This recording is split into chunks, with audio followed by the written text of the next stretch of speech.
breaking free. Yeah, we're breaking free. No more oppression. It's time for liberty. Breaking free. Yeah, we're taking a stand. Freedom's in our hearts. We're reclaiming our land. They're trying to silence us, but we won't be tainted. Voices getting loud, can't keep us in chains. We got the power, we got the might. Together we can shine. Together we can fight.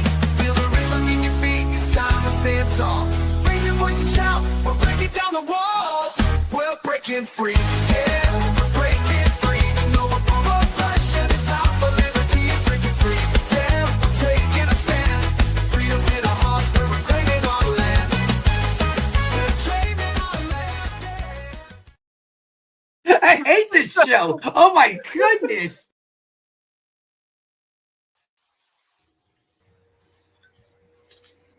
All right.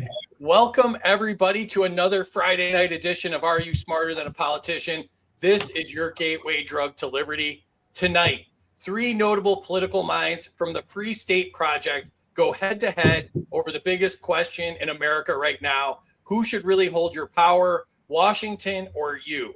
From surveillance, speech, guns, crypto, war, and inflation, to local control, parallel systems, and whether communities can outcompete centralized government. Tonight's show dives into the growing fight between centralized power and living in freedom. So get ready, because tonight you decide who is smarter than a politician. Three new friends joining us tonight. First off is Eric Brakey. He's the executive director of the Free State Project. Visit their website at fsp.org or on X at Free State NH. How are you tonight, Eric? I'm doing well. Excited to be on with you all. And I think I'm the only person on the program tonight who is a recovering politician. So anyway, I'm sure everyone's smarter than me. Tell everybody what you're up to. Tell them about your book. Introduce yourself, please. Yeah, certainly.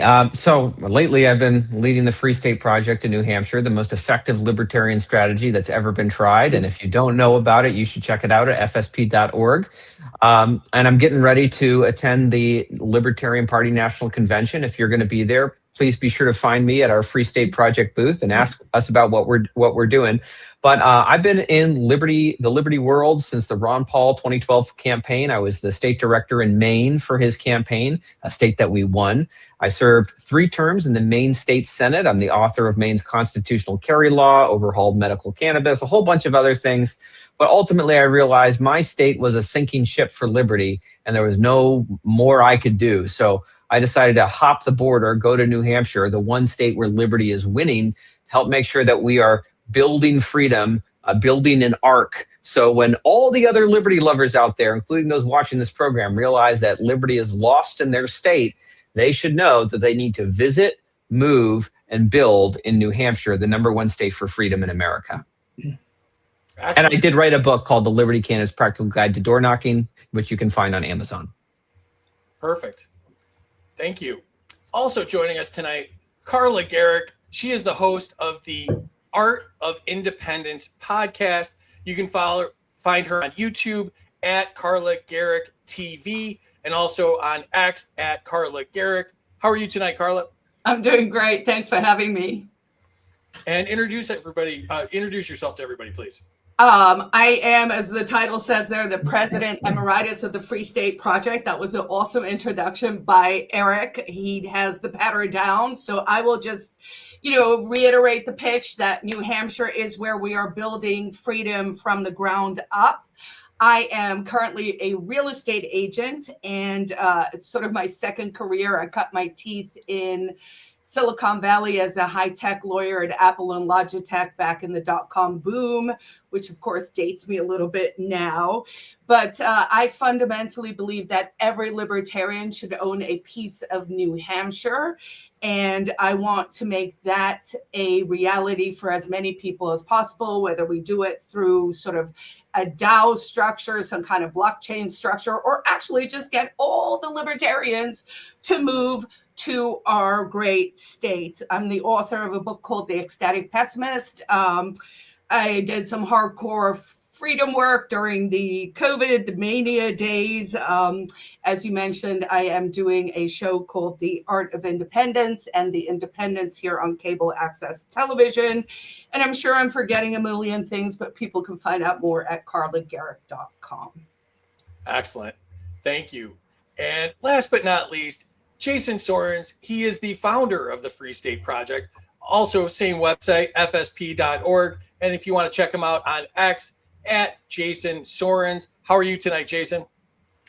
Doing great. Good to be here. I started the Free State Project way back in 2001 when I was a 24-year-old graduate student. And it was an effort to find a state where libertarians and classical liberals could move, get active, and create liberty in our lifetime. We ended up choosing New Hampshire, and I moved here in 2013.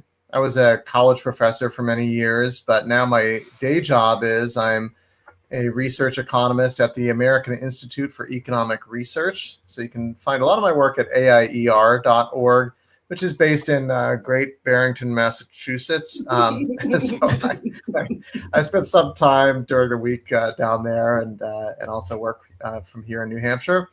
And some of your listeners may know me from Freedom in the 50 States, which is an index of economic and personal freedom at the state level. I'm a co-author on that, and it's historically been published by the Mercatus Center and then later by the Cato Institute. You can find that at freedomin50states.org and dig into it and learn why Florida used to be number one on freedom, but now New Hampshire is. And in addition to that, finally, I've got a book coming out in a few months from Cambridge University Press called Little Leviathans, The Rise of State Government in America. It's basically a history of freedom at the state level in America since 1900 and trying to understand how we got where we are. Excellent. I knew we wouldn't make it 10 minutes without there being a Florida dig, so well played. Excellent. Terry is joining us as always, our lovely producer. How are you tonight, Terry? I'm excited for the show and happy to be here. The chat's already on fire, which you know I love. So I've already laughed like 15 times. So keep the laughs coming, you guys. I love it. You're doing a great job. Awesome. And you can follow Terry and I on X. I am at Smarter Gameshow. She is BAT-T76. And our Friday night show is sponsored by Xano. If you're tired of surveillance coins dressed up as freedom tech, Xano is the real deal. Open source, enterprise-grade privacy, scalable and secure. Build, spend, and tokenize any asset without the peeping eyes. Xano isn't just private, it's none of their business. And if you're new to this space, visit intro.xano.org to learn how Xano gives you the power to own your own data, your money, and your assets, all in one simple, secure platform built for real-world freedom. Thank you, Xano, and thank you to all of our subscribers. We've got a bunch of them now. I'm running out of space, and that's a good problem. Appreciate all your support. You can subscribe to us on X for all this cool stuff. And next month, a little added bonus, we will be doing the subscriber showdown. It'll be a show of only subscribers. So if you want to take part in that, you still have time to subscribe before the show and throw your hat into the ring. And if you want to sponsor the show, email studio@freedomuncut.com. And as in addition to Eric being there, I will also be at the Libertarian National Convention, May 21st through 25th. It's coming up quick next week. And if you want to join, you can register at lnc2026.com. We will be doing the show live on the main stage Saturday night. So that'll be a lot of fun. We're about to release the names, not there yet, but we will release them shortly, and it's going to be a ton of fun. Then in July 8th through 11th, we'll be at Freedom Fest in Las Vegas. And if you want to do that, that is the Super Bowl of Liberty Fest conferences. Go to freedomfest.com. Use the discount code SPIKE100 to get $100 off, and also give credit to You Are the Power. We'll be part of their offering at Freedom Fest, so we would appreciate you registering that way. And then in August, we will be at the Midwest Peace and Liberty Festival, August 6th through 9th. That's in Lake Satoshi, Michigan, and you can register for that at mplfest.org. Let's jump into, oh, I forgot. No, I didn't. All right, let's jump into the chat really quick. Aloha from I'm guessing Hawaii, maybe. I don't know. Southern Northeast is here. Excellent.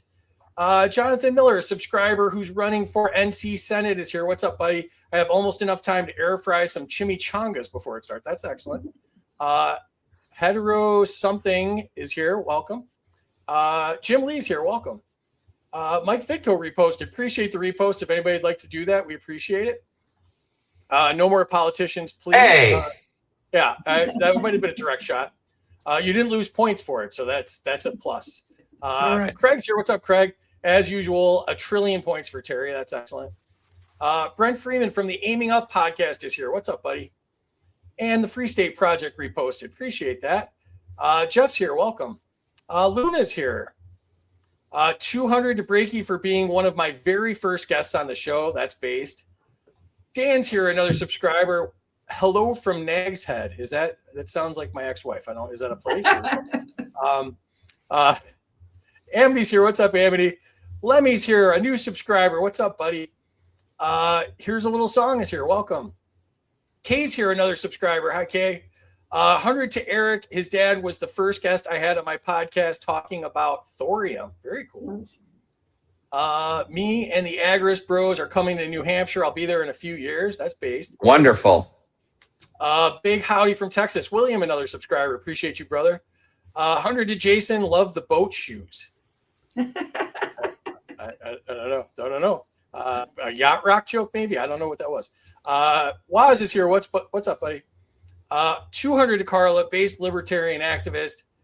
Anti-war news is here. One of my favorite sources for news. Appreciate you being here. 100 to Terry. All libertarian producers are behind the scenes heroes. That is 100% true. Phil's here from the LP Allies, and 100 for the first Free Stater to develop private air defense for the region. That sounds hard. It sounds like that's not a game show task, but sounds like decentralized drones. Yeah, there you go. Yeah, I don't know if Massachusetts wants our air defense, they're gonna have to pay for it. That'd be fair. That'd be fair. All right, let's jump into it here. Welcome again, everybody, to Are You Smarter Than a Politician? Please share this out. Help bust the algorithm and get these people's awesome opinions out there. I already did that. Behind the scenes, we've got Amity helping, Amity Lead 13, and Casey, American versus Gov, who also does the They Both Suck podcast. You can get our swag at freedomsuperstore.com. I'm wearing the Make Anarchy Great Again shirt tonight. We also have mugs. And the shorts for this will be on YouTube at Freedom Uncut. We're also on Rumble. And last night I did the LNC Vice Chair debate for LP Alliance. Check that out. They also had the chair debate the night before, and they're still raising money to get Povertarians to Grand Rapids. So you can donate to that with that QR code right there. All right. So tonight, because Trump ruined peace prizes, I made my own as the grand prize for the game. It's the Are You Smarter Than a Peace Prize. Also on the prize shelf, we have Mike Johnson's signature cologne, Swamp Ass, as well as the Ayn Rand Fountainhead Teddy Bear. We have the home edition of Are You Smarter Than a Politician? A bunch of based libertarian bobbleheads. And new tonight, we have the programmable piggy bank. If you want your savings to be operated like a CBDC, they'll tell you once you put it in the piggy bank where you can spend the money, what stores you can spend it at, have your piggy bank shut down. We also have someone might win their very own community data center. It comes with fake jobs and high resources. You might lose water. It's good for corrupt public officials. And we also have the Crisis of the Month Club. This month is the hantavirus. And of course, we'd be remiss to not offer you a mask that doesn't work to go with that you have to wear to your children's sporting events outdoors for some reason. And we also have the Strait of Hormuz bath set. If you have a mental midget that needs to take a bath and learn about the Strait of Hormuz, this is for you. And we also, of course, have the Trump nativity set because it's May and we still haven't gotten rid of this piece of junk. So, and of course, the Lego Killdozer, because nobody talks about the Killdozer more than me and Casey do. Here's the rules. I am the government. Whatever I say goes. Scoring errors count. Life isn't fair. Suck it up, Buttercup. Nobody cares. The rules are you have one debate, one filibuster. You can veto, tariff, or redistribute an answer. And of course, everybody starts off with negative 500 points because the government gets paid first. Here's how scoring works. The chat controls the score, so you in the chat can give or take up to 100 points from the contestants. Give a reason, don't give a reason, make it fun. And because I believe in crony capitalism and I play the role of the government on this show, subscribers can give or take up to 200 points because they pay me, so they matter more. Nuking a score. Any former contestant can nuke a score, taking it down by 1,000 points. The twist is a contestant can only be nuked one time, and it's got to be for a good reason. All right, lightning round. Let's get it started. I'll put Terry in the back. She controls the chat and the score. So make her life extremely difficult. Thank you, Terry. First question of the night is going to Eric. Category is, who really holds power? Has the federal government become too large to meaningfully control? Well, it depends on who you're asking who controls it. Too large for us to meaningfully control. You know, when you centralize all this power in one place, it becomes a one-stop shop for the special interests, which is why the beauty of this whole system was federalism, with power, you know, dispersed and held in the hands of the people and government that's more local to us.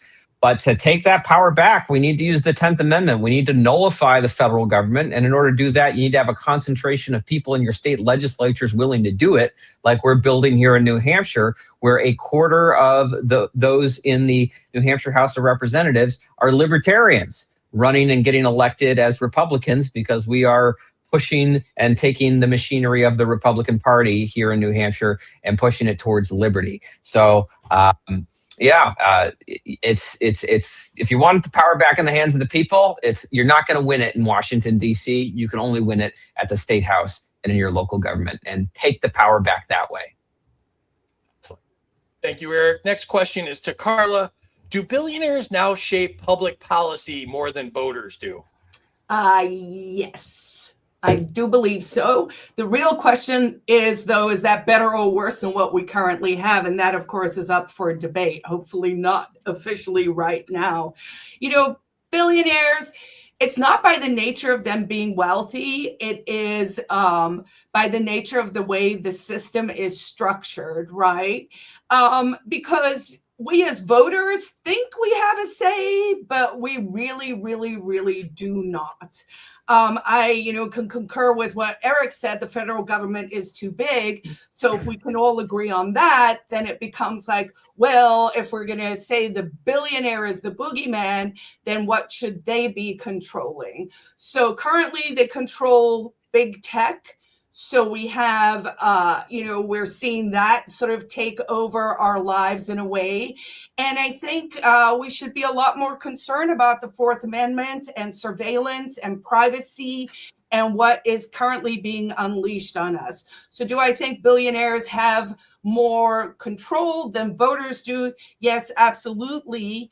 But it's not because they're not, evil robber barons just because they have a lot of money. The money buys the influence. And so if we want to take control back for the voters, again, decentralization is the way we do it.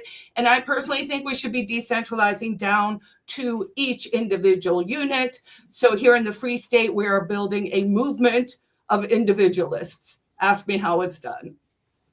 Excellent. Thank you. Jason, to you, do unelected bureaucrats now have more power than Congress?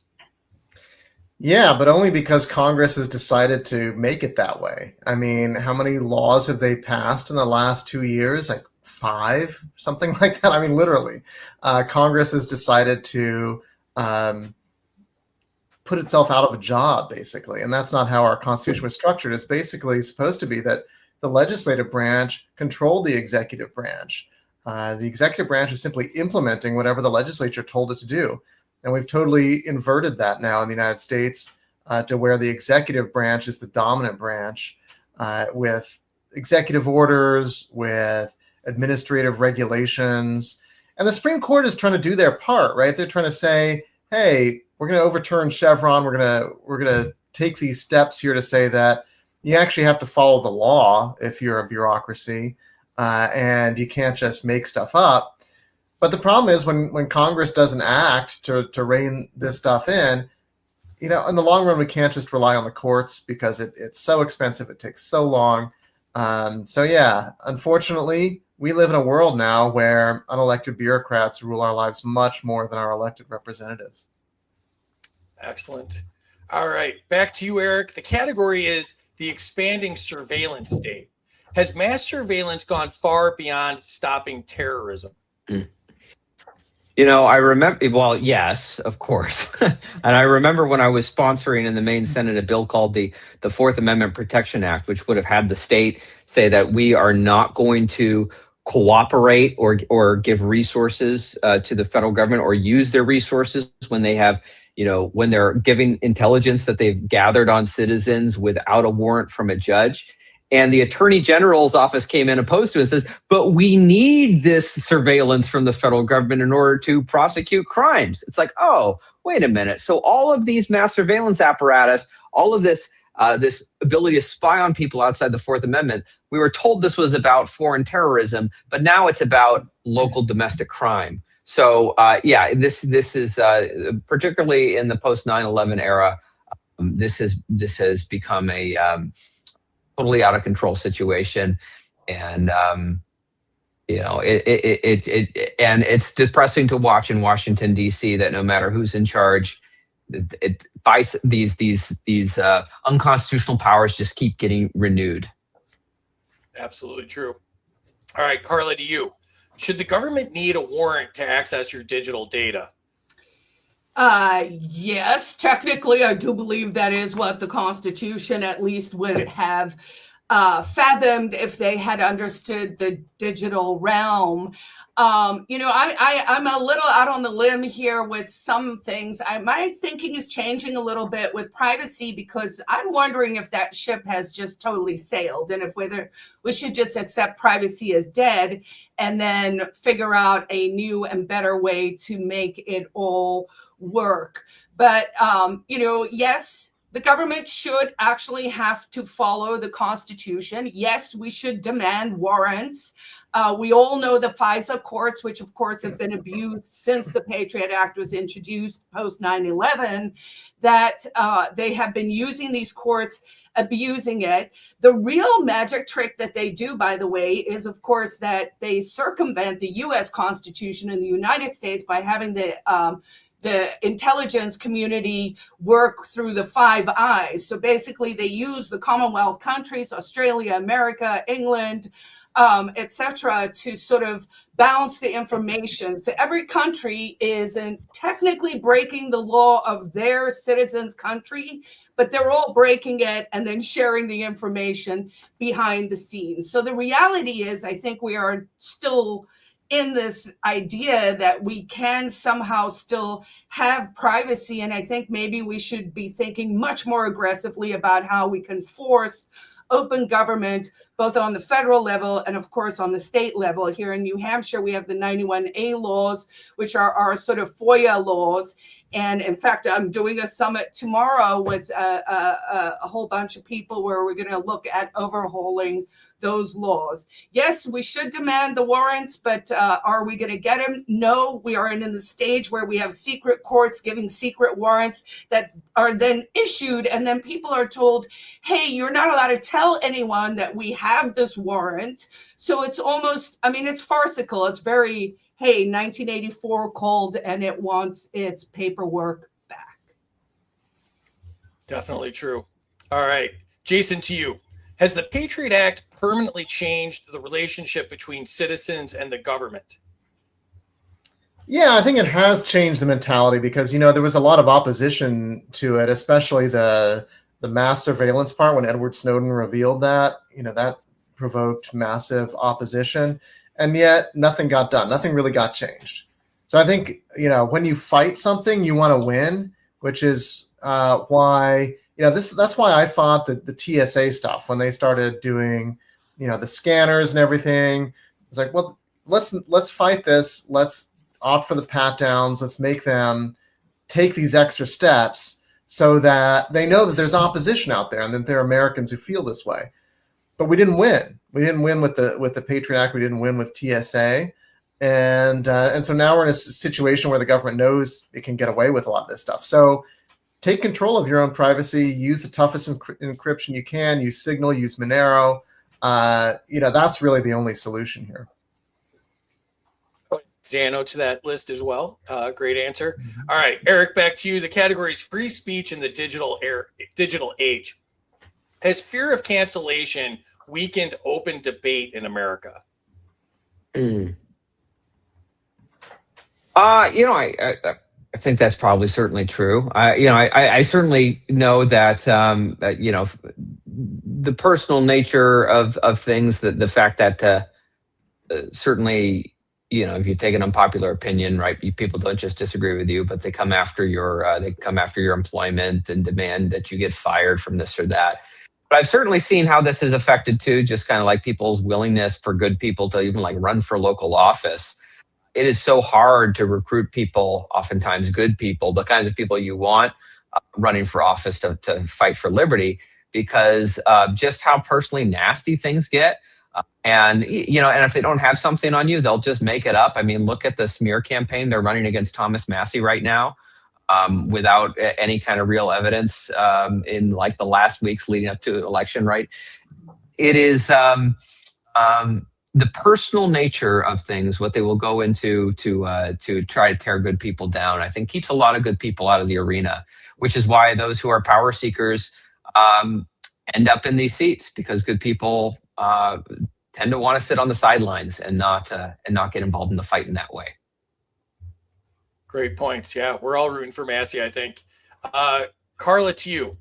Are social media companies acting like political gatekeepers? Absolutely. And not just acting like we saw with the Twitter files, of course, the fact that basically big tech was big government's bitch during COVID. And it's a real problem. Now, some are doing better than others. I personally am really grateful to Elon Musk that he bought Twitter. And I do think that that did help with free speech in America. I do think that helped with the lab leak stories that are coming out. As the truth comes out, it's one of those things where I'm like, stop calling people conspiracy theorists and start calling us early reality adopters. So yes, that's what I got. All right. I like that you called them their bitch. That was perfect.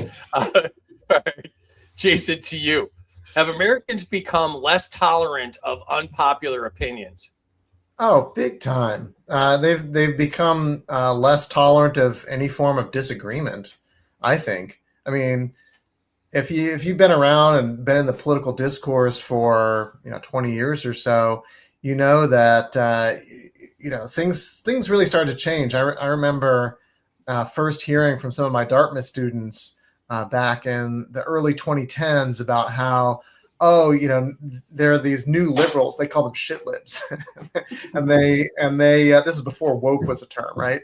And if they disagree with you, they'll say that they feel unsafe, that you're making them unsafe, that words are violence, and that you're threatening them. Simply by existing and being pro-life, for example. And so that's where I think a lot of this got started, and it spiraled. What we have is a tit for tat, a political tit for tat, right? So the left went crazy, the right said, well, we'll give you Donald Trump, and we're going to just attack you guys. And then the left went even crazier. Now look, the right, we always suspected it. They're racist, they're fascist and all this stuff. And so then they went even more extreme.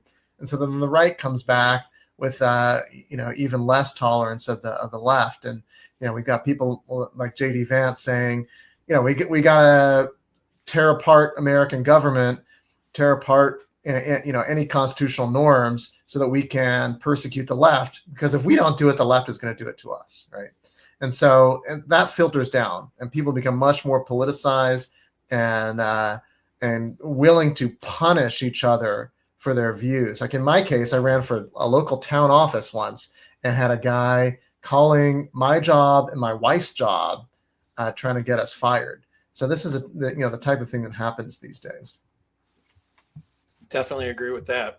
All right, Eric, back to you. The category is the future of self-defense rights. Is the Second Amendment under greater threat today than 10 years ago?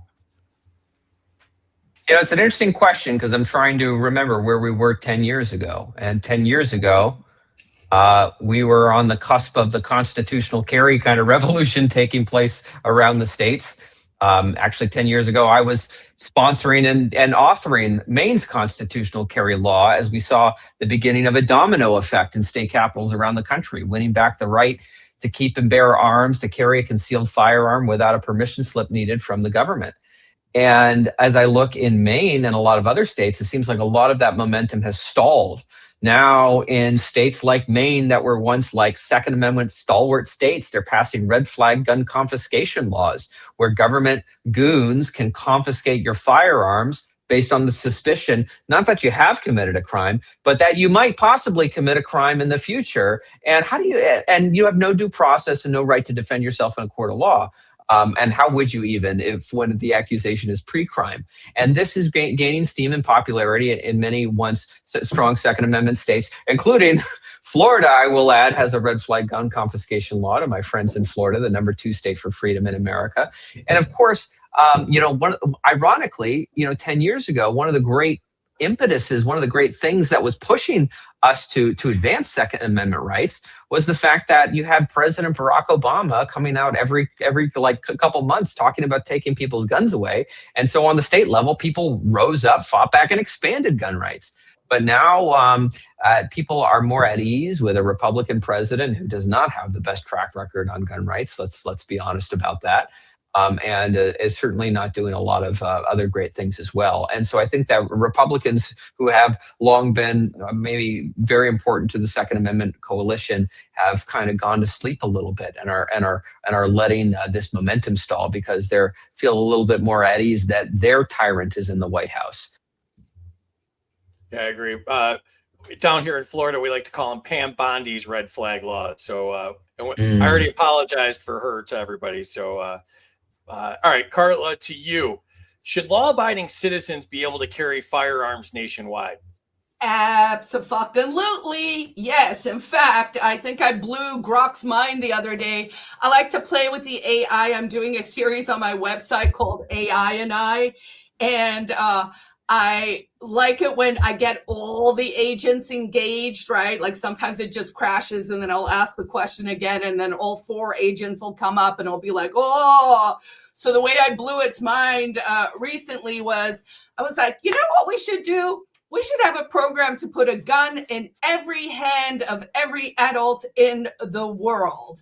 People want to talk about human rights. Let's start there. Now, of course, the Second Amendment here in the United States is truly what makes America unique. It is part of the exceptionalism. And I do think it is part of what will keep us free. Certainly, it'll keep us free up here in New Hampshire. New Hampshire has constitutional carry. That was something many free staters worked on. I believe it was introduced back in 2018 even. We are a state where you still regularly see people open carry. You can carry a gun to go vote in a school here in New Hampshire. And I think those rights should be extended across the nation. I mean, this whole idea, now we do like federalism. We do like that the states have competing laboratories for ideas. That's great, right? But your right to self-defense is inherent and it is constitutionally protected and it should work all over the nation equally. We could quibble if we want to make some strong private property rights arguments. Could you ban guns on your private land? Yes, you could probably do that. But beyond that, I think every citizen should be armed. In fact, I think that we should tie gun ownership a lot like they do in Switzerland. And it's certainly something I'd love to see us do here in New Hampshire, maybe over time, is to actually make it ritualistic. And what do I mean by that? I mean that, you get your first gun when you're 6 years old, you get taught gun safety. When you're 13, maybe you get your first machine gun shoot or whatever. And then when you're 18, you become someone who is armed, who knows how to do it. And it is part of an adulthood sort of growth pattern. And why? Because guns aren't only just for self-defense. They are actually also quite, sort of meditative and yoga and very aware, right? Like if you are going to be a good shooter, you have to be personally responsible. You have to know how to use your tools, and you have to know how to breathe to shoot right. So yes, a gun in every hand of every person in the world. That'll solve a lot of problems. It'll cause some for a little while, but then it'll solve a lot of problems. Totally agree. All right, Jason, to you. Do gun restrictions mainly burden responsible gun owners? Yeah, of course. Criminals aren't going to respect the gun laws if they're not going to respect the laws against murder and assault and robbery and things like that. So the vast majority of the people inconvenienced and infringed on by gun laws are law-abiding, peaceful people who have legitimate reasons to own guns. And so the Second Amendment should not be a second-class right. It should be just the same as the First Amendment. It should be a right that we all possess. It's a natural right. It's an extension of our property rights, right? Guns are property. We can own them. We can exchange them. We can use them. We can carry them in public, into any place where it's, the private property owner has not prohibited it. So that's the way we should approach this issue. And we should not assume people are guilty until proven innocent. Right? We shouldn't assume that gun owners are going to use their guns irresponsibly. If we're going to take away gun ownership from someone, it should be someone who's actually committed a violent crime, and we send you to prison or something like that, right? And yeah, you can't have guns in prison. I won't go that far that you should legalize gun ownership for prisoners. So that's when you can lose your gun rights, is if you've actually violated someone else's rights and you need to go to jail. But otherwise, yeah, responsible gun owners, we should allow them to exercise their rights freely.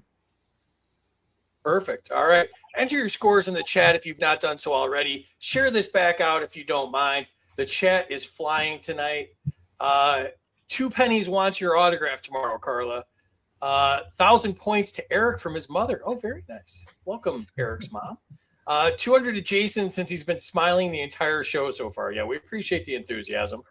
And Cap Ayers here. Derek Wills, what's up, buddy? One of my favorite writers. Wasabi, everybody. 200 to Eric for his mom being in the chat. Minus 10 to Eric for thinking the state has the ability to protect liberty. I don't make the rules. You got to use the state to fight the state. All right.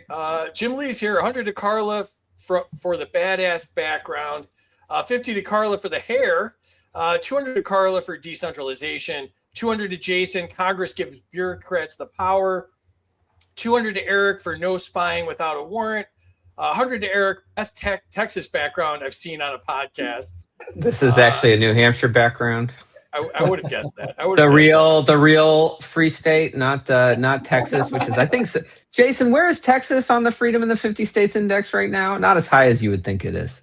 Yeah, it's like 11, 12, something like that. Not even in the top 10. Pathetic. Yeah, they way overestimate their own freedom. Point to Eric. 200 to Carla, get a warrant. Minus 50 to Carla for accepting that privacy is dead. 200 to Carla, F the Patriot Act. 100 to Carla, the government should follow the Constitution. 100 to Carla, I've watched Carla over the years. She's a smart woman. I wouldn't want to oppose her in court or in a brief, or probably go against her on a game show too, William. 100 points to Larry Sharp for still answering Spike's question from the You Are the Power fundraiser. Phil likes to say that every show. I appreciate you, Phil. 200 to Carla for Secret Court. 200 to the first panelist to say Texit. Texit. There we go. We got it. 100 to Carla for 1984 called. 100 to Carla for using farcical in a sentence. 200 to Jason for having a personal dresser. That's my wife. Yeah. 100 to whoever said F the TSA first. There we go. 100 to Jason for mentioning Monero. 50 to Jason for only one popped collar. 200 to Jason, you deserve 1 billion points, but free won't let me. You deserve it for being the founder of Free State Project. Brilliant idea. 100%. It is a brilliant idea. 200 to Jason for mentioning Massey. I 200 thought that was to Eric. Yeah, that was Eric. Yeah, that was Eric. Yeah. I will give it to Jason anyway. It's not supposed to be fair. I did give money to Massey today, so. Yeah. All right, you get the points for that. 200 to Eric. They'll just make it up. The government has no morals because it exists. Its existence is immoral. 200 to any participants that we're not doing that. 200 to Eric, Massey for the win. 200 to Eric, you had me at Massey. 200 to Carla, big tech was big government's bitch. 100 to Carla for praising Elon Musk. 100 to Carla for calling social media the government's bitch. 200 to Carla for stop calling us conspiracy theorists.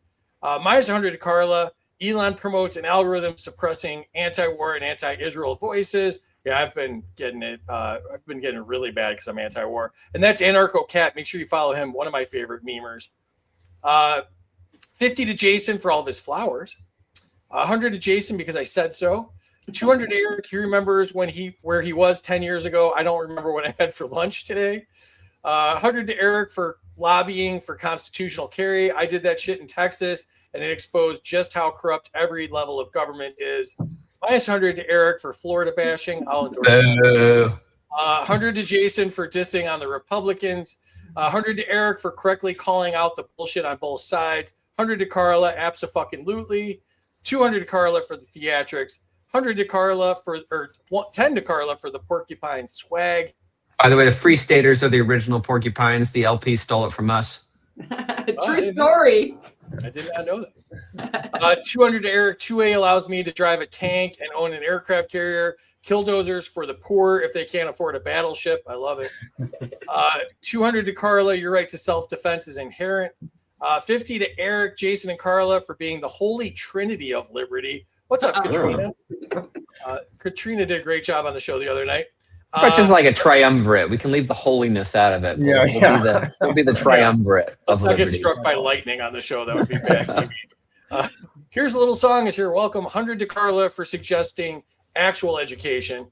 200 to Carla, first gun at 6 years old. Shoot, my first diaper had a gun holster. I'm not surprised.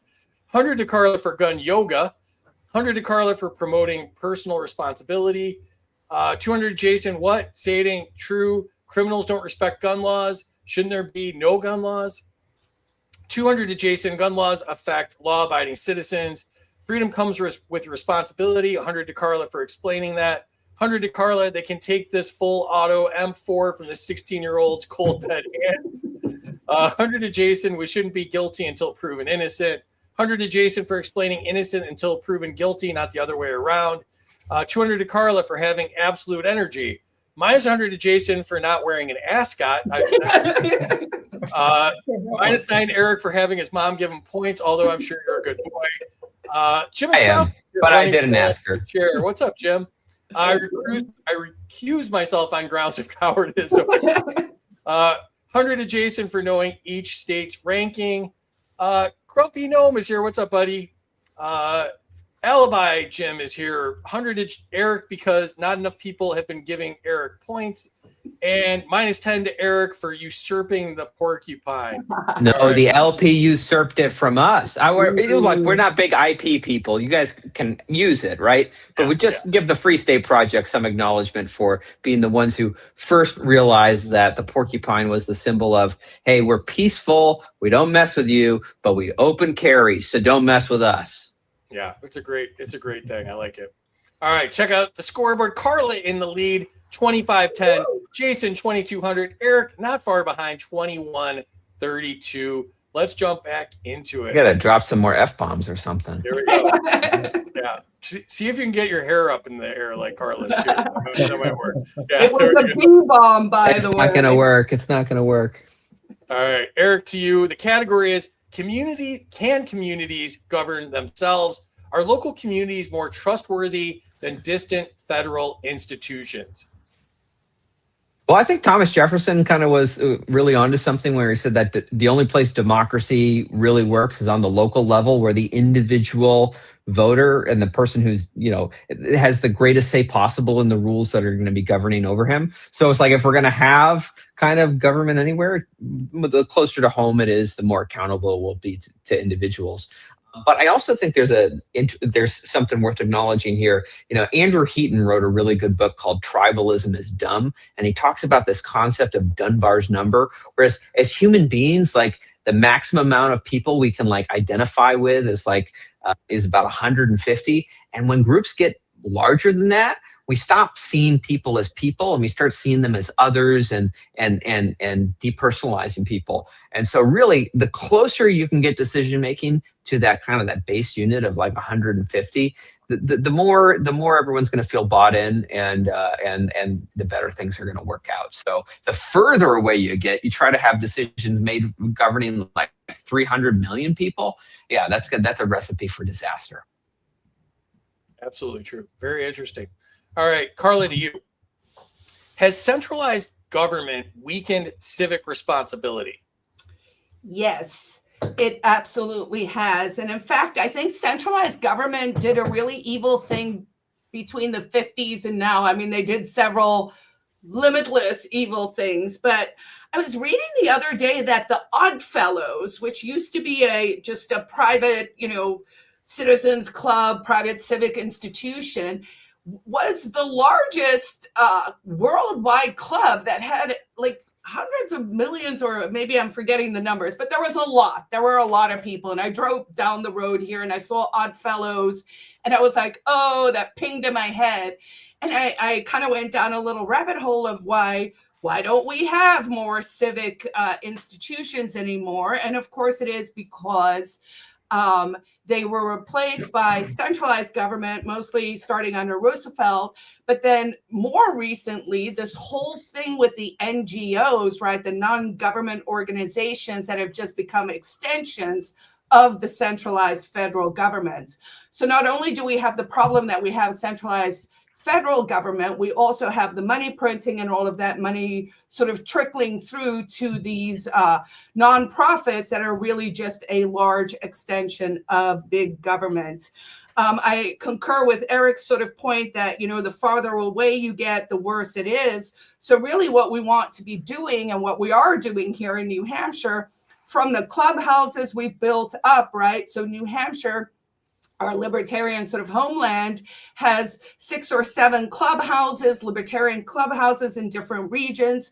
So we're kind of trying to bring it back on that very localized civic level. If we look to a place like Switzerland, I like to say New Hampshire is like the Switzerland of North America, right? Where they have the canton system.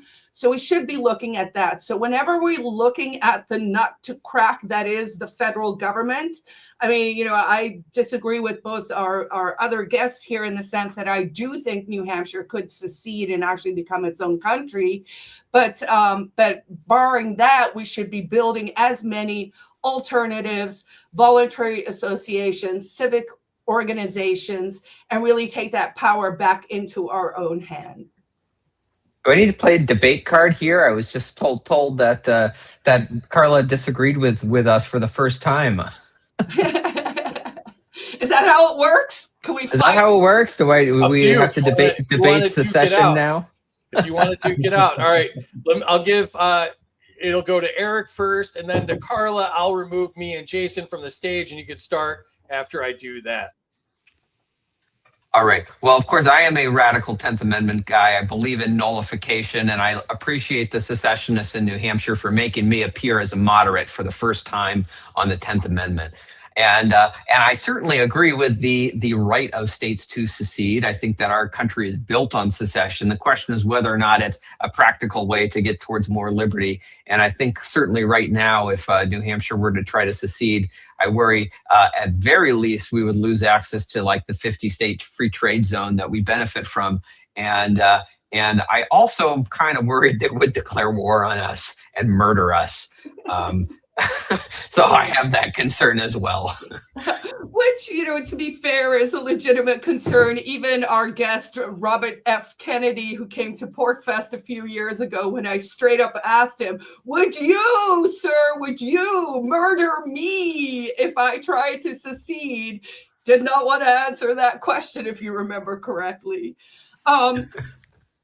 I respect your position. Your position is pretty much 10A. Let's nullify. It is a legitimate strategy, and it's certainly one we should be doing. My position on secession is because someone's got to push that Overton window, right? It is helpful and useful if someone is out there willing to say, this is the thing that we should do. And even Jason Sorens, who wrote the original essay, our fellow guest here, did understand that at a minimum, the threat of secession is legitimate. And the more we have these discussions, the more legitimate it is going to become, because the God's honest truth is the federal government is not reformable. It is not reformable. No one can give me any concrete examples of anything that's actually gotten better on a federal level in the last 100 years. And we know we need to go down to smaller units. So why can't we be our own country? We'd be the size of Estonia. We have a nuclear power. We have the wherewithal and the technology to build a second nuclear reactor, as well as small modular reactors, which means we could be energy independent, which means we can mine all the Bitcoin we want. We can become a digital e-citizen country. We can run our government on the blockchain, and we can do it. All we need is the appetite. So we want more people to move to New Hampshire to come build so that I can have my own country. Thank you. And I do just want to note, this is not to argue against Carla, but I just want to note for the audience that in New Hampshire, the Overton window is such that the debate is to secede or not to secede. Fair. And is that where liberty is in your state? Ask yourself that. Yeah. I'm with Carla on this one. I like the idea of secession. I think they all suck and we should get as far away from them as possible. But we'll see what the chat says here, and we appreciate the debate. All right. I believe it's to Jason. Could communities solve more problems voluntarily? I mean, that's an easy one. Yes. In fact, that's the only way we should be solving problems, unless the problems are violent aggression where we can use self-defense. Right? We should be addressing problems voluntarily. And I'll add that the only truly authentic communities are voluntary communities, right? They're communities where people come together for a common purpose. Today's local governments are frequently tyrannical, and they're not really authentic communities because no one signed a social contract agreeing to set them up and to agree by whatever rules they decided on. And most people don't even vote in local elections and don't even know who's making those decisions. So yeah, communities, authentic communities, voluntary communities should be solving more problems. And I'm a big fan of private governance, of letting communities establish their own little constitutions and have the rules run with the land. So if you buy into that community, you have to abide by the rules that they set. That can be ways that we provide, the roads, for example, is have private communities do this stuff. Things like land use regulation and zoning, we can get that out of local governments, put that in the hands of authentic private communities, voluntary communities that can solve these problems between people. Excellent. Totally agree. All right. Next question is to you, Eric. Hang on. I did the wrong one. There we go. All right, Eric. Category is war with Iran. Should governors be able to block National Guard deployments to undeclared wars? Oh, this is my favorite topic. I'm so glad I got this question. I was the bill sponsor for Defend the Guard in the Maine Senate. And this has been something I've been advocating for in New Hampshire and around the country, which is, the Constitution is pretty darn clear that the federal government can call up the National Guard from the states for three purposes: to repel invasion, to suppress insurrection, or to enforce the laws of the Union. And so what law of the Union is in effect in like the war in Iran, where like the New Hampshire National Guard has been like was called up for, or in Syria, where we've had troops on the ground for like since the Obama administration, or all of these wars in the Middle East, where close to half of troops on the ground have been National Guard troops from the states. There's no declaration of war. There's no law of the Union. So therefore, the deployments are unconstitutional, and even more unconstitutional than the federal deployments, which are also unconstitutional, right? But unconstitutional because they are still under the jurisdiction of the states. And so the states have the rightful constitutional authority to call home their National Guard troops until such a time that Congress does their jobs and declares the wars. So yes, Absolutely. Governors should call their National Guard troops home from these wars, and state legislatures should be proactive and pass Defend the Guard legislation to force the question. It's almost like Terry and I do our research and we wrote that question directly for you. It's weird. Oh, weird how that works all right, out. great. Weird how that works out. All right, Carla, to you. Did the president drag America into another war without the people's consent? Hell yes. I mean, they've been doing that since the 50s. I think the last declared war was the Korean War. It may even have been the Second World War. So yes, they tend to drag us into these conflicts. We all know, and in the words of Smedley Butler, war is a racket. The rich get rich out of the war. They don't go to bleed. I'm of the opinion, let's bring back, dueling between the actual people who are making these decisions. So yes, we've been dragged into another unconstitutional war. Absolutely, part of the solution is to pass Defend the Guard on the state's level, right? We know that approach worked with cannabis nullification of federal cannabis laws by doing it on the state level. So Defend the Guard has been really strong. In fact, New Hampshire's House did pass it last session, and then it got For the killed. second time. For the second time, that's correct, and then actually got killed in the Senate.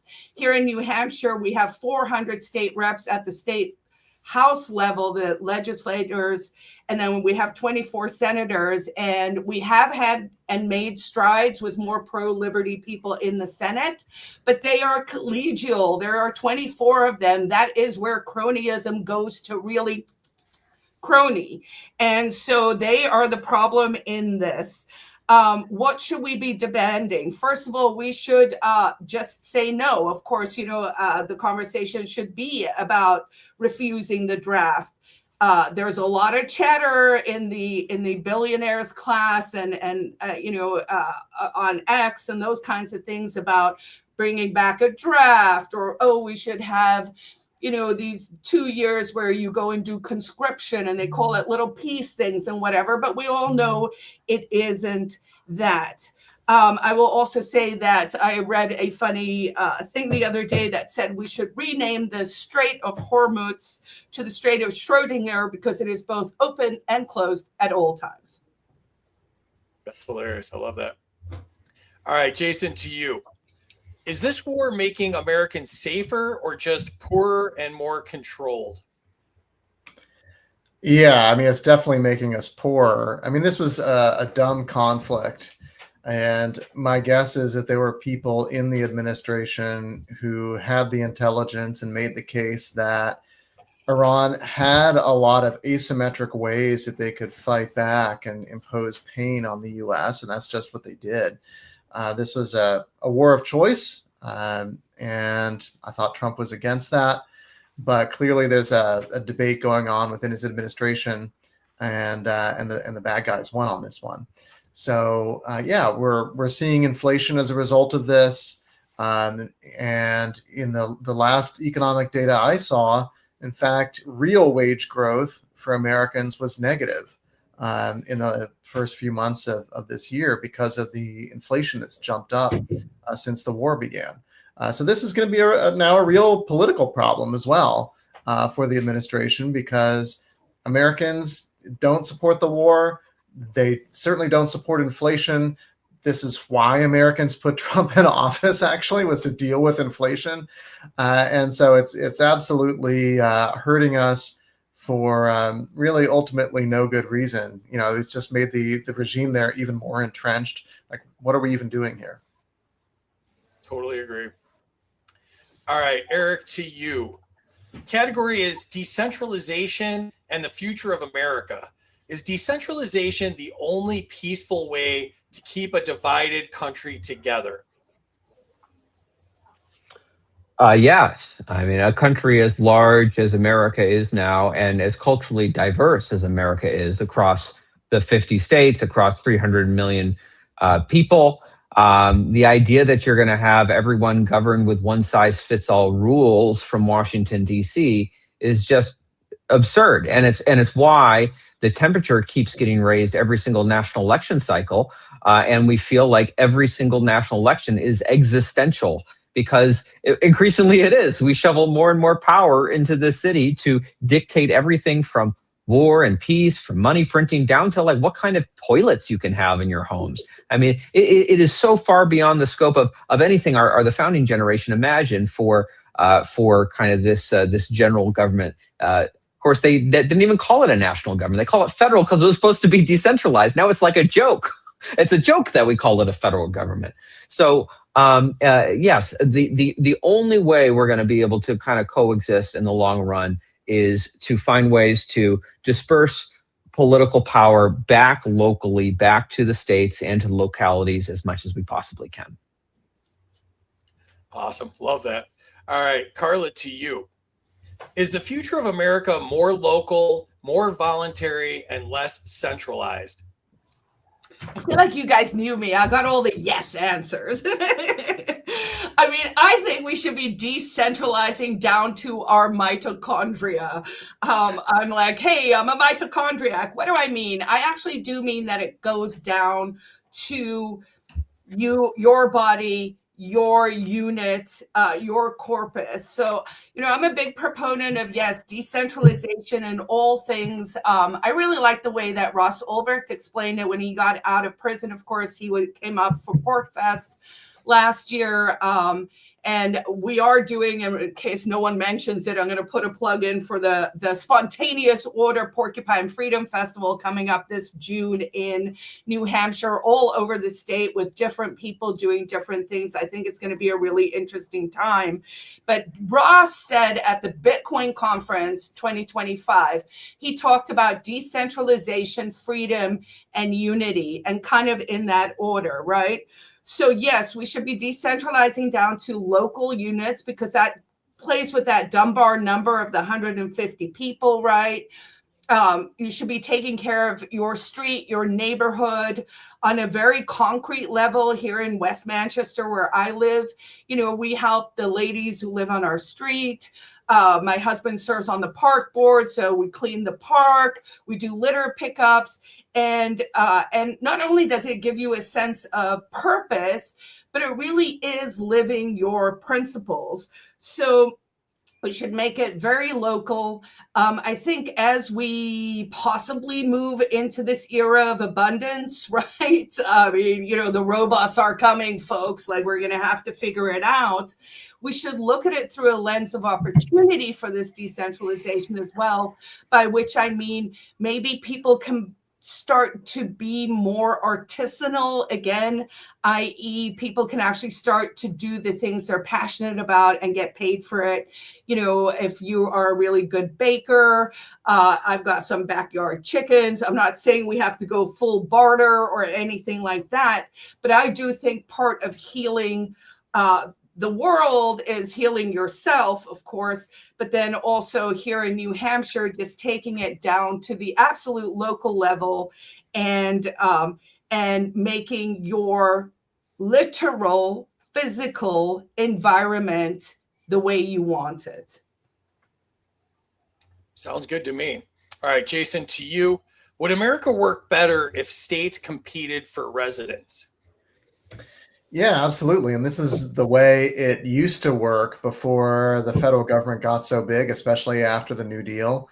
And it still works this way to some extent, right? So states still differ a lot in terms of their taxes. You've got, Alaska and New Hampshire at one end with neither a state sales tax nor a state income tax. And then you've got, New York, California, Maine, Vermont, the really high tax states with high sales, income, and property taxes at the other end.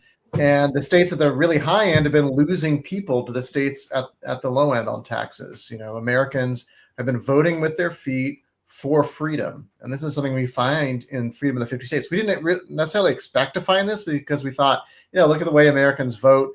Maybe they don't even care about freedom. But when we looked at both economic freedom and personal freedom, we find that Americans are moving from less free states to freer states.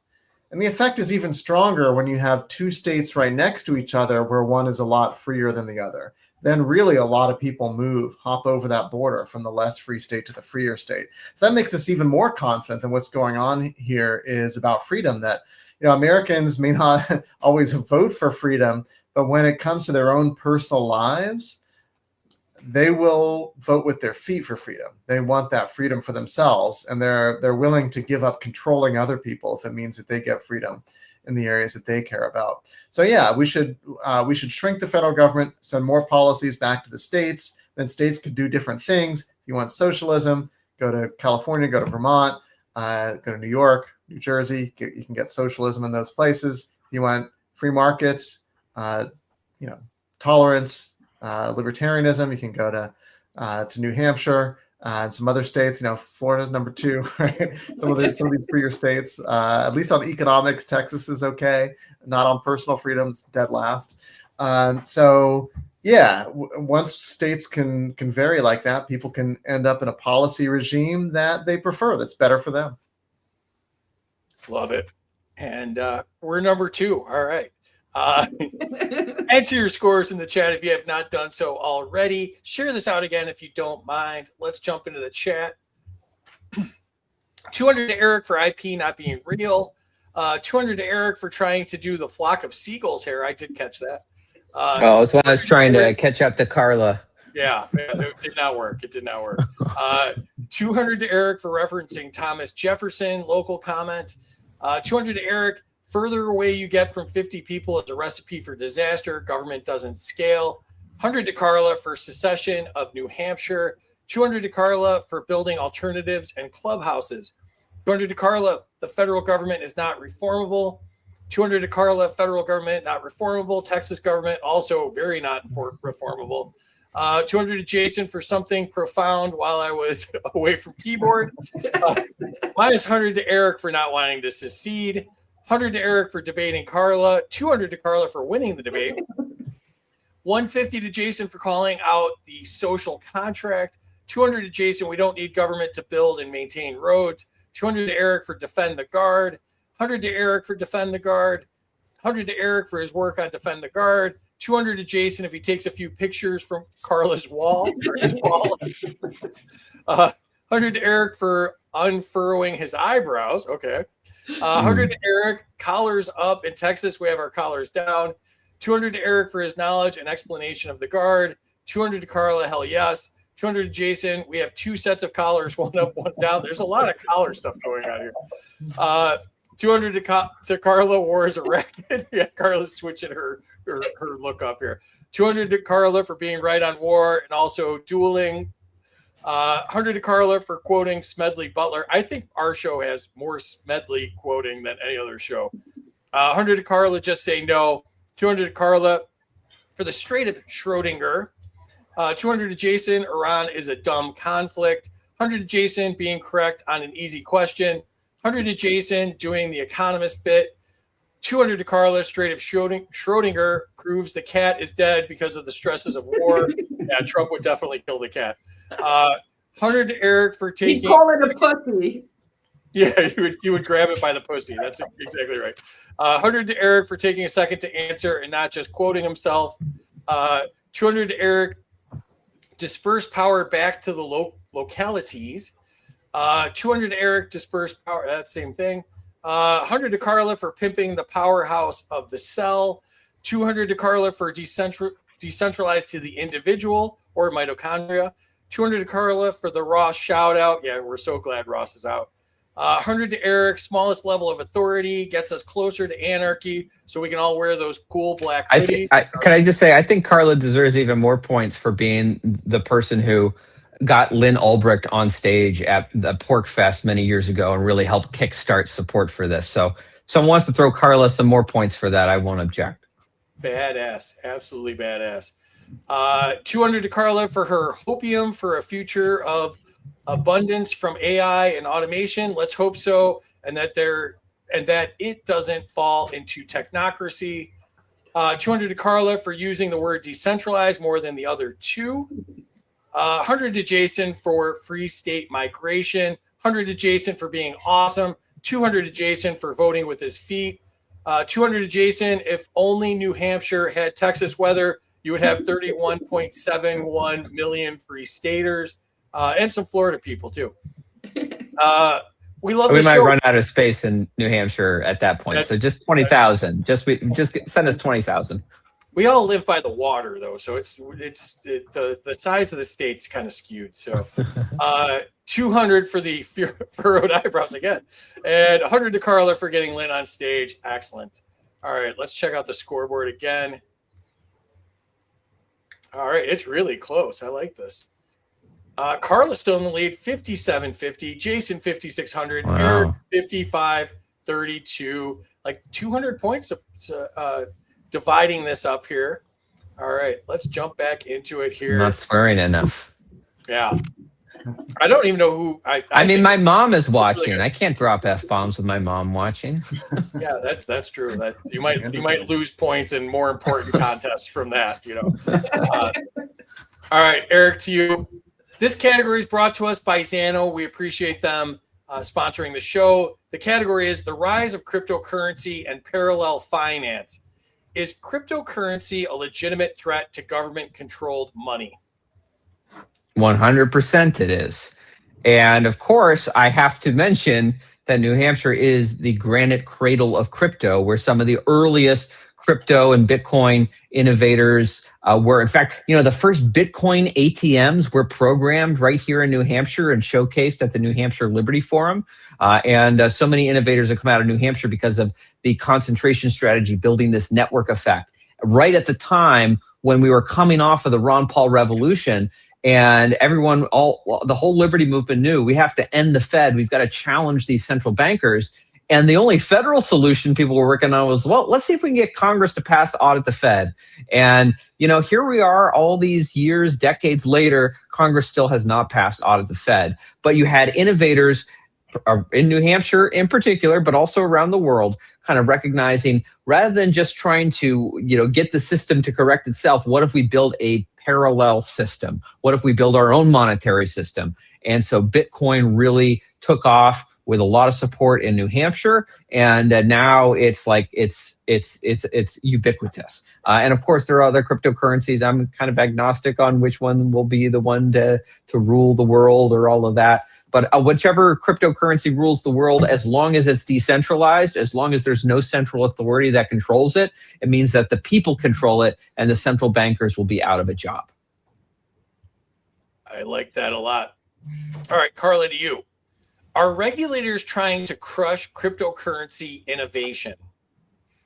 Absolutely. And, you know, we should start first and say that our friend and colleague Ian Freeman, who did Free Talk Live, who turned a lot of Free Staters onto the Free State Project as a notion and was a very early adopter of Bitcoin here in New Hampshire and really spread the message worldwide, is currently in prison serving a 8-year sentence for basically running a Bitcoin ATM. There is a petition out for him, freeiannow.org. I ask everyone who's watching this, go sign that petition. We did get Ross out of prison. We did that because collectively, and I know that's a toxic word for everyone, but there was a mass of people who believed that we could get Ross out. And I would like to extend that belief to people like Ian. Of course, the Rodriguez out with the wallet, Samurai wallet and all of that. So we should really be keeping those people in our minds. You know, New Hampshire was probably, I mean, the story of Bitcoin actually runs through the Free State Project in many ways. You know, PorcFest was one of the first places that we had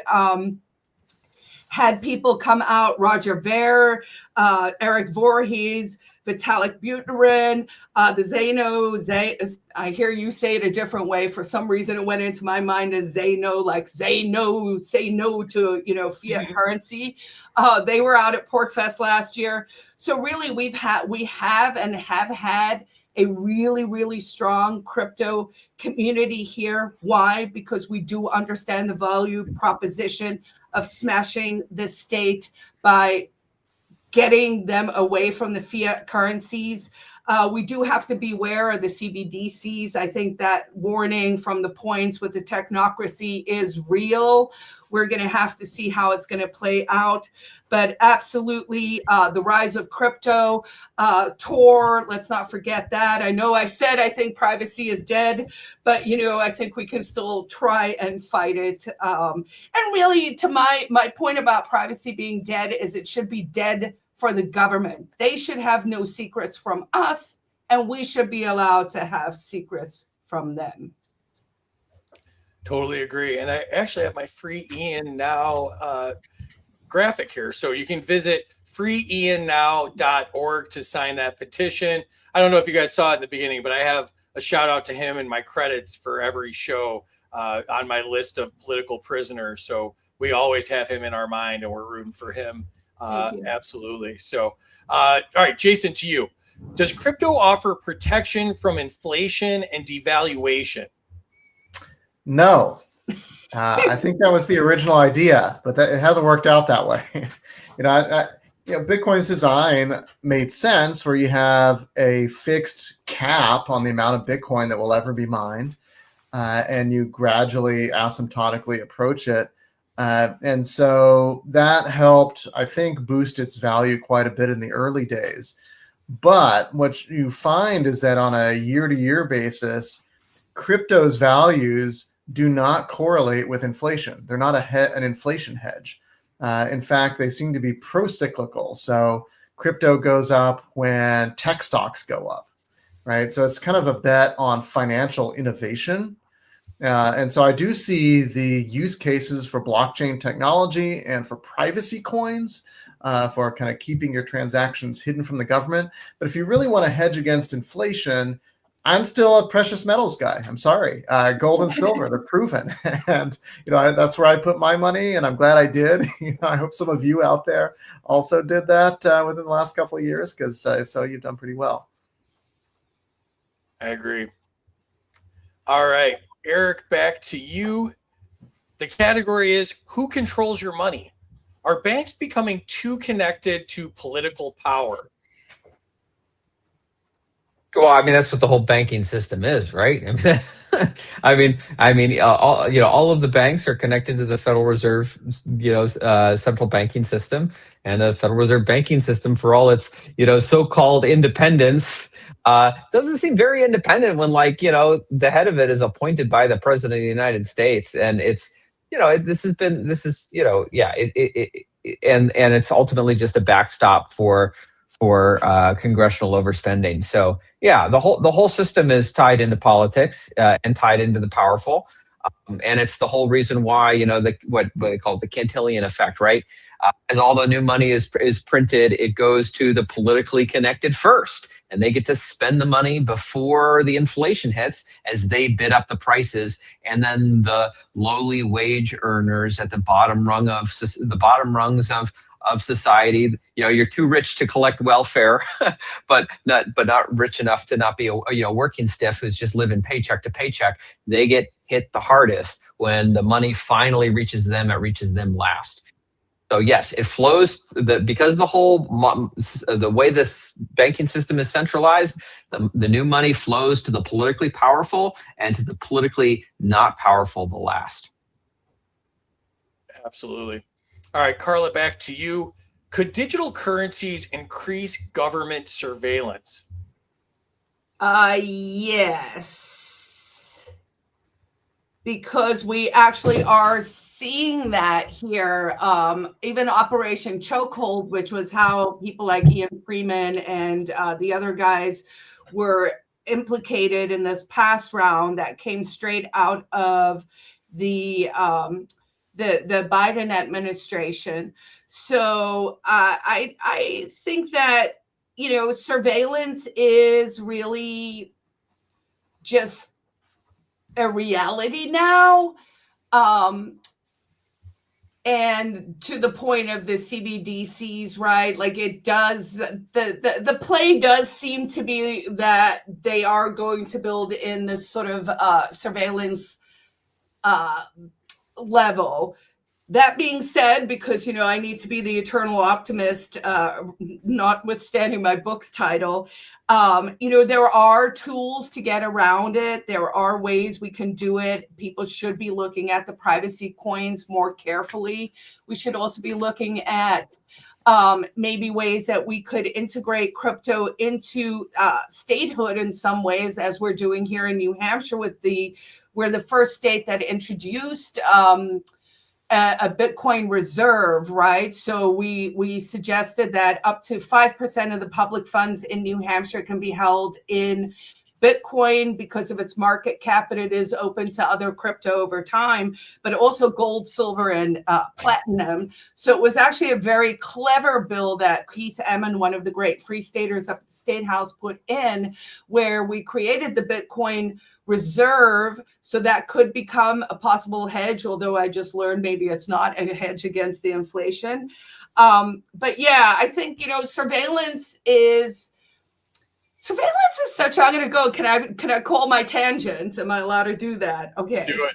So here's my problem with surveillance. I've been thinking about it a lot, and I'm like, how fucking creepy is it that someone's job is to watch other people live their lives? And why are we not calling it voyeurism? And why are we not actually just in order to change things, you have to call them by their proper names. And, we live in this surveillance world now, and it's just kind of like, what is wrong with the people who think they should stick their noses in everyone else's business? It's wrong, and we should shame them. Absolutely agree. I love the voyeurism thing. I'm going to start using that. I'm taxing that as the government. All right. All yours. Jason, to you. Does the federal government have too much control over the financial system? Absolutely. And, we've always had this problem in America. The reason they started the Federal Reserve was they thought this would solve financial panics. And the U.S. had a lot of financial panics throughout its history, mainly because state governments overregulated the financial system. Up until 1994, a lot of states prohibited branch banking. Like, you could literally not open a second branch of your bank. So banks were really tiny. Texas is an example of a state that did this. Banks are really tiny. They didn't have reserves. They couldn't, pay out deposits when there were runs on the bank. They ran into financial trouble every time there was, farmers were taking out loans to plant seed or to buy machinery, right? And just the seasonal cycle would cause a lot of stress to banks. Canada didn't have these rules. Canada exempted banks from provincial regulation. So they were national banks. They were bigger. They had plenty of reserves. Canada never had a financial panic. And as a result, it didn't get big government in the 20th century until long after the US did. So, for example, you didn't really have a New Deal in Canada. You didn't have Social Security the way we have it until the 1950s in Canada. You didn't have, deposit insurance, right? Which is another way that the federal government now subsidizes the banks and says, if your bank fails, we're going to just give you the value of your account anyway. So, of course, depositors say, I'm just going to look for the highest interest rate on my account. I'm not going to look into the solvency of these banks. And so that encourages banks to be excessively risky. And so we've kind of built that into our DNA. The DNA of the financial system is to be responsible with people's money because there's a bailout at the end of the tunnel. And that's what happened after the great financial crisis, 2008, 2009. The federal government and the Fed stepped in to bail out banks, even ones that were not deposit insured, right? And basically kind of bailed them out of their own bad decisions. And so that just baked more of this into the financial system. And of course, you have to have all these regulations when banks are taking risks because they're writing checks on the U.S. taxpayer. So that's the situation we're in, and we need to start cracking that open. Very interesting. All right, Eric, back to you. The category is, can government services be replaced? Does government dependency weaken communities over time? The answer to that is certainly yes, and you just need to look at the effect of the welfare systems on so many generations of people who've been and trapped into cycles of dependency and poverty. I saw this firsthand working when I chaired the Health and Human Services Committee in Maine and was working on welfare reform. You look at the way these programs are designed, and it makes you wonder if it truly is by accident or if it's like just like evil masterminds designed this.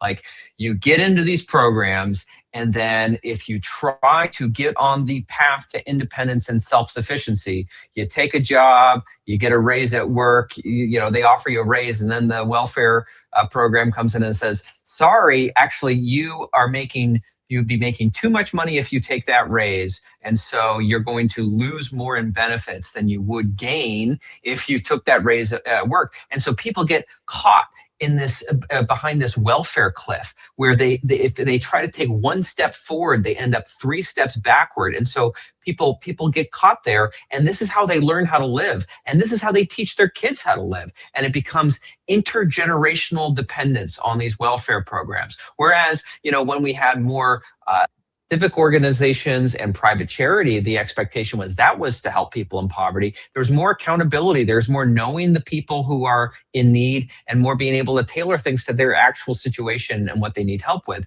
versus these government bureaucracies who really only exist to perpetuate themselves. And the more people who are on the welfare rolls, the more money these bureaucracies get, the bigger they grow. And so there is no interest in actually helping people become independent and self-sufficient. So these government programs have crowded out private charitable organizations. We need to cut and abolish the welfare state, and we need to restore the ability of people and communities to come together with voluntary systems to help lift people up when they need a hand.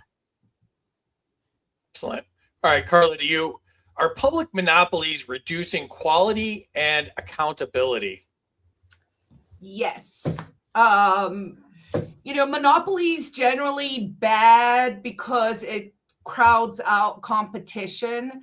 And so if you say this service can only be provided by the government, the what about the roads question, you ultimately do end up with these monopolies. And to make it a very concrete example with New Hampshire, there's still these really quaint road signs here that will show you where the private roads were. And of course, companies and corporations did build them and it worked. And then of course, at some stage, we just decided that, the only thing that can ever build a road is the government. And even if you ask someone, I've had this literal argument up at the State House. It was like I was in a meme war, but in real life once. And this woman was screaming at me, who will build the roads? And I was like, who builds them now?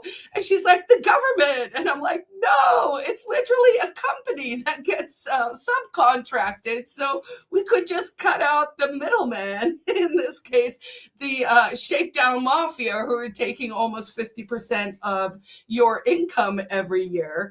So yes, let's get rid of monopolies. Let's create more competition. Let's really bring in free markets. And I'm going to say it again, smash the state. Love it. All right, Jason, to you. Could private infrastructure outperform government managed systems? Yeah, of course. My favorite example of a failed public monopoly is the public school system, right? You're assigned to a school based on where you live.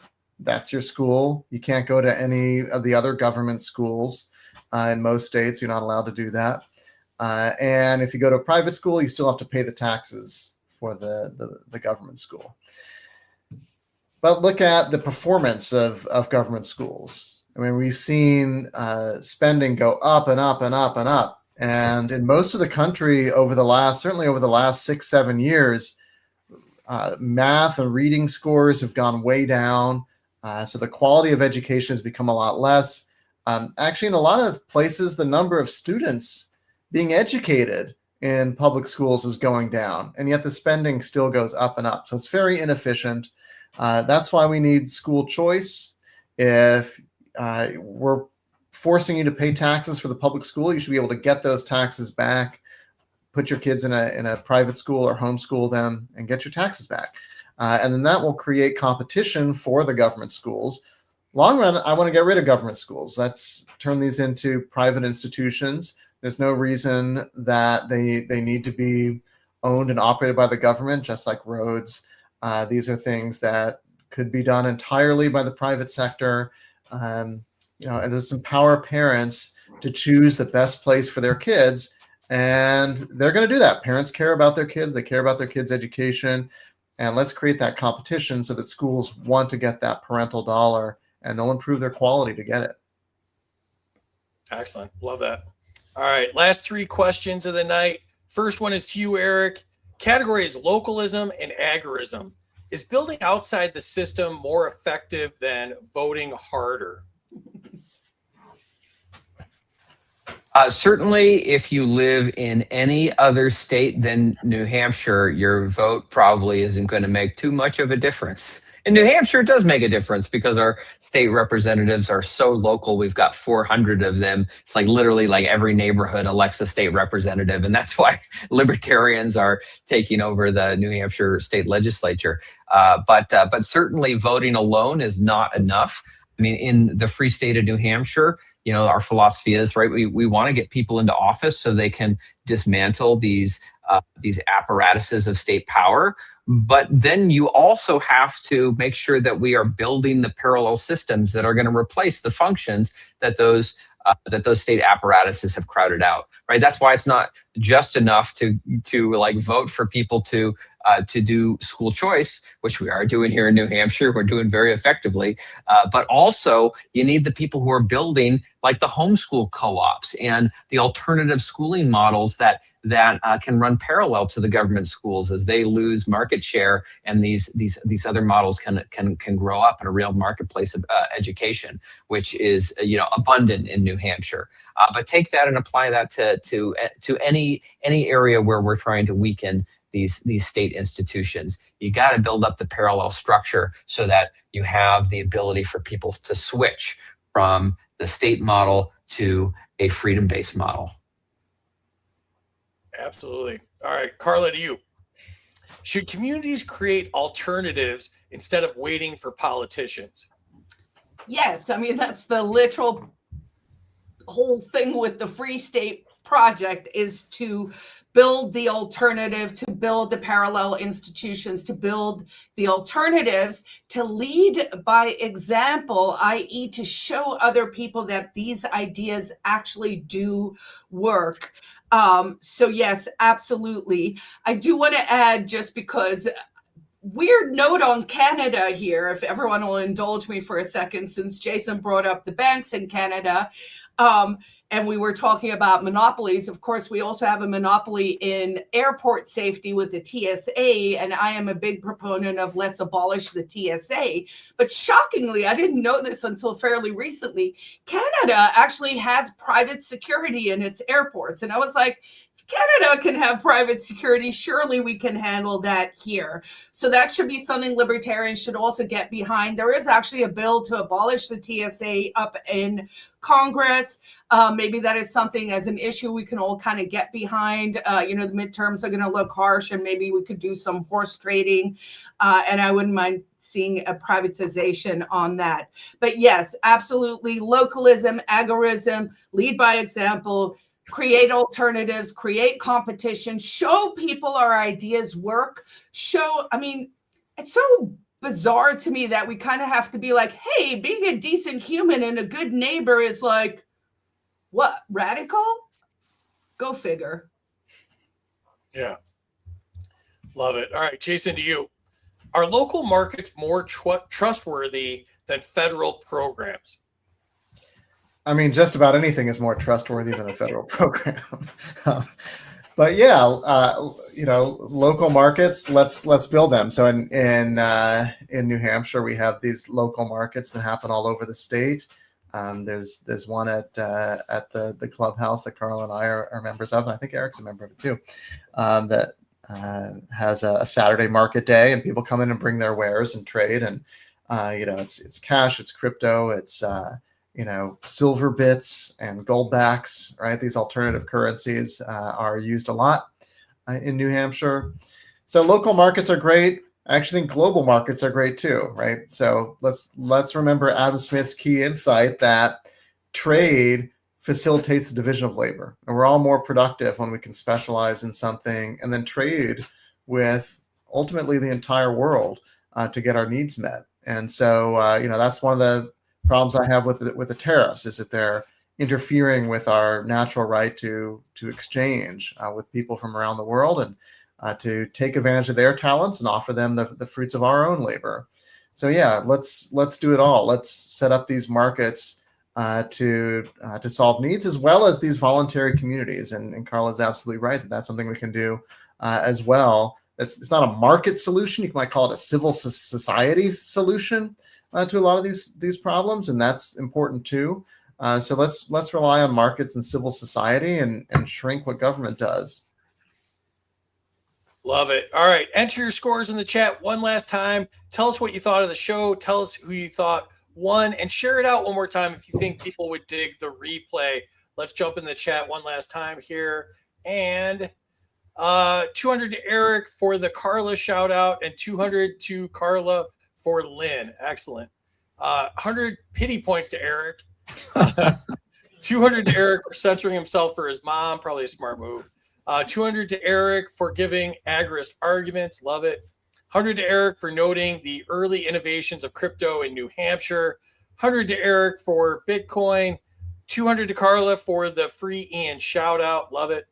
200 to Carla for mentioning the others that are locked up by Trump's war on crypto. 200 to Carla for government should have no secrets from us, but we should have secrets from the government. 100 to Carla for mentioning the Samurai Wallet guys, free Keon Rodriguez and William Hill. 100 to Jason, gold and silver are still king. 100 to Jason for precious metals. 100 to Jason for starting the Free State Project. 100 to Jason for bringing up precious metals. This is how we win. 100 to Eric for the Cantillon effect. 100 to Carla for the mention of Ian. 200 for calling out surveillance and comparing it to voyeurism. I love that so much. 100 to Carla, words have meaning. More points for the voyeurism. That investigation into the Crypto 6 was started by the FBI under Trump's administration that also declared libertarians and anarchists as domestic terrorists, not Biden. Great point. 200 to Eric for explaining how the new money flows to powerful first, and then they infiltrate and hurt the little men. 200 to Carla for equating surveillance to voyeurism. 100 to Jason, gave you half my points. Fed wasn't created to stop depressions. It was to control and steal with programmed inflation and interest rates. 100 to Carla for fighting against COVID tyranny. 100 to Eric for offering solutions to the welfare state.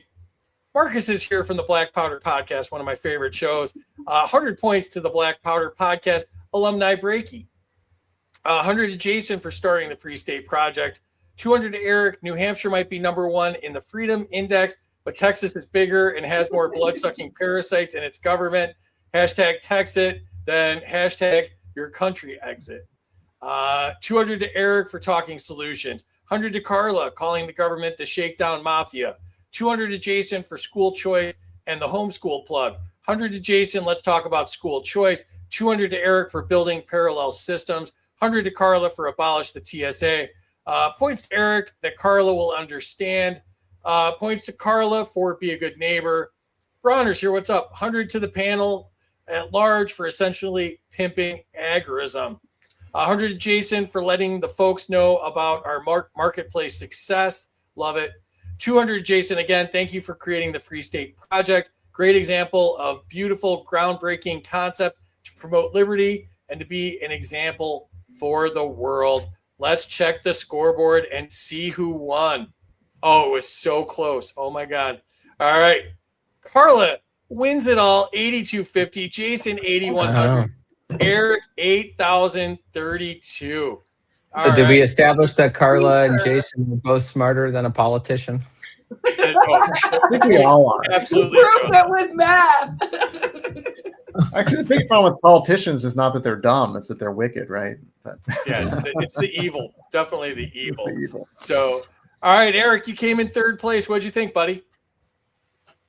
I want to check the voting machines on this one. Do you use Dominion What's going on back there? We got them all from Venezuela, and it's teriyaki. All right.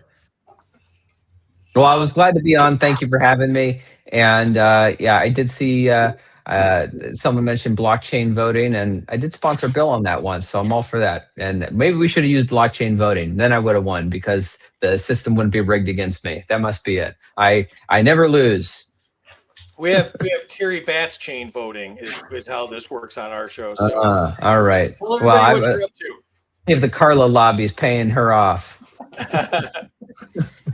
Tell everybody what you're up to and tell us. Oh yeah, that's right. Come see me at the Libertarian Party National Convention. I'll be at the Free State Project booth. I'm also doing a breakout session on the concentration strategy, so you should come to that.